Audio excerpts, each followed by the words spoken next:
Okay, so to take the measure of the currency powers at play at the moment with CIBC World Markets Executive Director Jeremy Stretch. Jeremy, thanks very much indeed for coming in. So now we've had G20, we've had APEC, and seems to be very little progress on actually addressing these global economic imbalances that we keep on talking about that led to the financial crisis.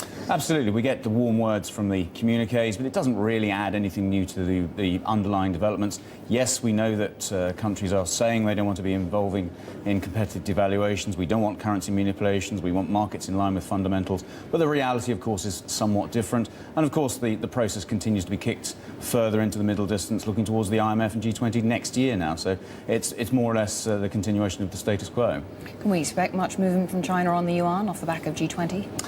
I think it's very much a case that the Chinese will do or conduct policy in their own particular interests. Now, if you think that China has a nascent inflation problem, then perhaps that would suggest they could be happy to tolerate a gentle appreciation in the currency. But I think it will be very much on their own terms rather than necessarily being pushed by international pressure. And speaking of an inflation problem, Chinese stocks falling at the moment after a report saying that the largest banks have stopped new loans to developers. Is further monetary policy tightening on the cards in China?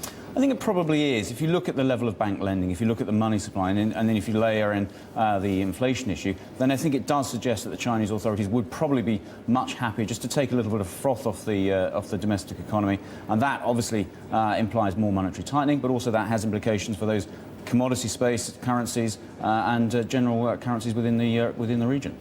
So when might we see an interest rate hike?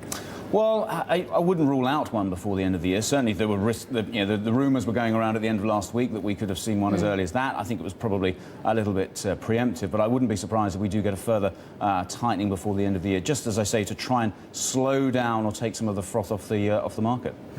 Now, we had a reiteration in this G20 communique about countries pledging that they wouldn't intervene in markets to devalue their currencies to gain a competitive advantage. But, of course, after the first G20 statement making this pledge, the US engaged in QE too, so...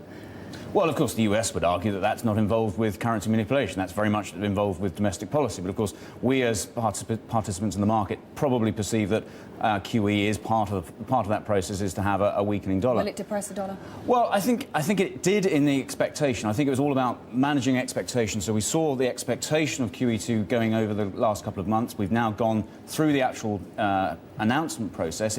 Mildly bigger QE than anticipated. But I think if the data actually comes in a little stronger, maybe the retail sales numbers being part of that today, then the actual scale of QE could be actually smaller than perhaps the market had been perceiving. And I think that negativity that was really afflicting the dollar in September, October could well start to unwind.